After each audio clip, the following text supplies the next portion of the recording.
Estamos en Claves Políticas dialogando con Pablo Álvarez, director general de Secretaría del Ministerio de Educación y Cultura, hablando sobre educación. Y decíamos, uno sabe que los ritmos a veces no son tan rápidos como uno quisiera, pero en la educación uno precisa ir rápido porque hay otros países que también tratan de avanzar y los uruguayos no pueden quedar relegados en eso. Hay algunas acciones que son urgentes desde hace tiempo, ¿no? Una tiene que ver con la estructura edilicia de este país, pensando en secundaria, básicamente. La cantidad de estudiantes en secundaria, si miramos para atrás de la dictadura, ¿no? Como un tiempo histórico, vemos que se ha casi duplicado la matrícula y la estructura educativa no ha cambiado, demasiado.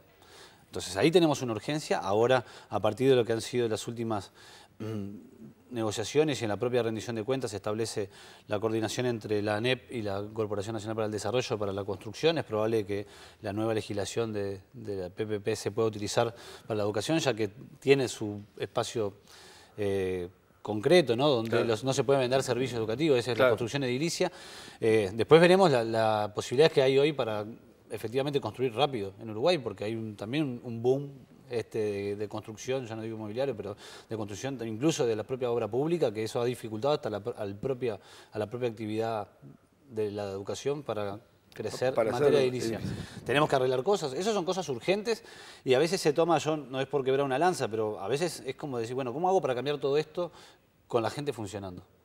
Evidentemente hay que organizarse, tiene que suceder en el verano, la forma en que la gente, pero bueno, estamos concentrando, en el verano es la licencia de la construcción. Sí, entonces, bueno, a ver, planificar. Una parte ahí. ¿No? Sí. Planificar, bueno, Sí, entonces sí. eso es urgente. Yo creo que con la posibilidad de acordar con la Corporación Nacional para el Desarrollo, esto va a mejorar. No solamente en la condición de precios, sino que también va a mejorar en los tiempos de construcción. Bueno, esperemos. Ahí el acuerdo que se llegó junto a la Comisión Multipartidaria de Educación y la necesidad de construir 58 liceos entre nuevos y reciclados, digamos, ¿no? Sí, claro. Cambiar. Bueno, esa es una aspiración que se había planteado incluso en la propia discusión como algo que traspasara la frontera de este gobierno. Es decir, sabemos que no podemos hacer 100 escuelas y 50 liceos en un solo periodo. Bueno, esa es una urgencia. La otra urgencia, evidentemente, tiene que ver con parte del diseño interno, del juego interno dentro de la propia administración, ¿no? Permanentemente están saliendo diferentes actores, correctamente, a plantear, bueno, la autonomía es la enemiga de los resultados. Yo miro en la región lo que sucede y no veo que sea responsable. Creo que hay otras definiciones que podrían mejorar. Ahí Álvarez se plantea como un cuello de botella, por un lado, el CODICEN y la ANEP, que más allá de los gobiernos no han logrado conducir una reforma y una adecuación de la educación a nuevos tiempos, por lo menos así se ve. Y por otro lado los sindicatos están para priorizar los derechos de los trabajadores, lo cual no necesariamente va de la mano de la mejora de la calidad educativa. Bueno, yo creo que los sindicatos... ¿Puede ir o no? Creo que el sindicalismo uruguayo a lo largo de su historia ha tenido una particularidad, que ha tenido una visión nacional desde su reclamo particular, ¿no? Y creo que es una construcción muy positiva que ha hecho el sindicalismo uruguayo. Y en este sentido creo que también pasa. Ahora, evidentemente, es un sindicato de trabajadores. Apuestan a la mejora de la educación en tanto apuestan a mejores condiciones de trabajo. Por eso yo no creo que sea real o válido que el gobierno haya dejado en manos de la corporación, del sindicato docente, la conducción del sistema educativo. Ahora, no se puede cambiarse los docentes. No hay transformación educativa ni mediana ni radical que pueda ser llevada a cabo sin la participación concreta de los docentes. Evidentemente son un actor privilegiado en esta discusión. Lo que tiene que tenerse en cuenta es que la actividad educativa no está centrada en el docente, está centrada en el estudiante. Y a partir de esa decisión, que más allá que lo diga la ley, pero a veces la ley dice muchas cosas y la gente no lo tiene en cuenta, más allá de que lo dice la ley, teniendo en cuenta eso, uno debe poder discutir de otra forma. Las escuelas de tiempo pedagógico extendido han sido una necesidad en los últimos años por varias razones, las razones del ingreso de la mujer al mundo del trabajo en sectores cada vez más amplios de la sociedad y por lo tanto se vea la posibilidad de la escuela de tiempo completo como la posibilidad de que el niño esté menos tiempo solo. Tenemos que verlo desde el punto de vista educativo también y ya no solo como un lugar que libere a sus padres para el mundo del trabajo. Y a veces cuando se demanda eso, se demanda de un lado y se demanda del otro. Yo creo que el sistema educativo debe formar hoy, y es parte de esta discusión, cuando se atenta permanentemente contra la educación, lo que se está atentando contra el gurí diciéndole, bueno, vaya, si total no hay diferencia. Vemos con éxito las políticas de la UTU, las políticas a nivel de la formación técnica, porque los muchachos y las muchachas que van se ven vinculados directamente con lo que aspira a ser su vocación laboral. Sin embargo, seguimos apostando a esa dualidad de la educación técnica o la educación para el trabajo y la educación para el intelecto, ¿no? Cuando en realidad, evidentemente, cuando vemos los países del mundo desarrollado en materia de conocimiento, tiene una relación inversa a la que tenemos nosotros, muchísimo más técnicos y mucho menos profesionales. El Uruguay tiene una gran cantidad de profesionales y muchísima menor cantidad de técnicos. Nos pasa en la salud, nos pasa en otras áreas. Esas son decisiones estratégicas. Ahora, ¿cómo hacemos para pensar un proyecto educativo sin un proyecto de país? ¿O es que existen un conjunto de cosas neutras que no importa en qué lugar del mundo se esté, la educación debe resolver? Bueno, yo creo que desafortunadamente para que tienen esa visión, la educación no deja de ser parte de un proyecto político, lo que no significa que sea un proyecto político partidario. Claro. Entonces, hay que encontrar que, primero, dejar tranquilo un poco a la educación sin perder el debate. Hoy dentro de la conducción de la ANEP está un representante de la oposición, o sea, no debería representar la oposición allí, pero todo el mundo sabe que tiene una afiliación política que no es del gobierno. Hay representantes de los docentes, hay personas que conducen, que son delegados o referentes y designados por el Poder Ejecutivo, y si en algún momento no sirviera, se puede cambiar. O sea, no es cierto tampoco que el Poder Ejecutivo pierda absolutamente el control de lo que pasa. ¿Hasta qué punto tiene responsabilidad los actos humanos en la conducción de la política? Yo creo que mucho. ¿Y el Ministerio de Educación y Cultura tiene un diálogo con la ANEP? El ministro ha tenido un diálogo permanente con las autoridades de la ANEP y de los diferentes subsistemas, producto de su forma de trabajar, o con reuniones concretas muy largas o permanentemente de forma telefónica, dialoga en base a estas urgencias. Bueno, hoy estamos intentando priorizar programas que apunten a esto, a mejorar el ingreso a la educación secundaria y mejorar la retención. Ahora, no se trata de un problema de currícula como lo veíamos o como se puede estar viendo de lo que ha pasado en Chile, ¿no? Tal vez el resultado esperado de mejorar la cantidad de egresados en materia secundaria ha generado otros problemas. Claro. ¿No? El tema es, a veces cuando se piensa eso, bueno, Uruguay recién, desafortunadamente para el país, a no ser unos pocos intentos en los 90, a partir del año 2006-2007 empezó a haber una coordinación real entre ANEP y Universidad de la República. En este país no se hablaban.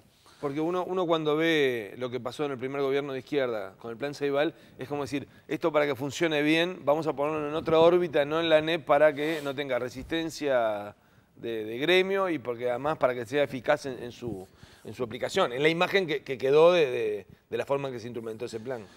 Sí, eso fue, y además fue dicho a veces de diferentes formas públicamente, como diciendo, bueno, no sé si esa es la actitud, porque en realidad después al día de hoy la ATD de primaria sigue diciendo que no saben si funciona. Yo creo que ha sido un proyecto exitoso el del plan Ceibal, sin lugar a dudas. Tenemos que evaluar cuál es la potencialidad en materia del resultado educativo. Sí, perdón.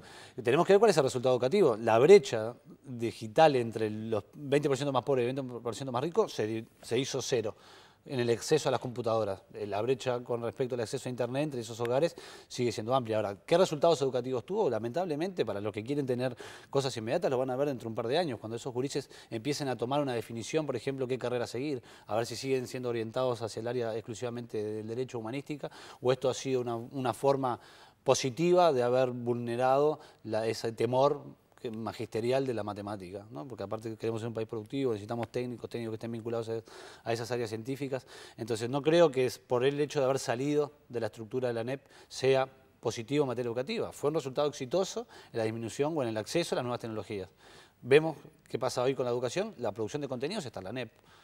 Entonces, a veces es eso, ¿no? Se ve un problema donde efectivamente existen dificultades, pero no tiene por qué ser la naturaleza del problema. Hay modelos mucho menos autonomistas y concentrados, como pueden ser en la región, que tienen resultados positivos. Hay modelos que han autonomizado al máximo, incluso hasta nivel de centro educativo, como pudo haber sido en su momento en Argentina, y tampoco tiene mejores resultados. Yo creo que en Uruguay se tiene que avanzar también hacia la posibilidad de que los centros educativos puedan contextualizar mejor la actividad educativa, porque si no, no hay sentido de comunidad.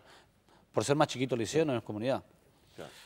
El debate va a seguir, ¿no? Y el tema es cómo Uruguay en esa carrera hacia un desarrollo económico que no solo sea aumentar la producción, se prepara y prepara a su gente. ¿Usted es optimista? Totalmente. Hoy el conocimiento en el mundo se ha transformado en una fuerza productiva directa, es decir, participa directamente en la actividad productiva, ¿no? Y esto hace que hoy se puedan explicar muchas diferencias entre los países en función de quién genera, quién crea y cómo se distribuye el conocimiento.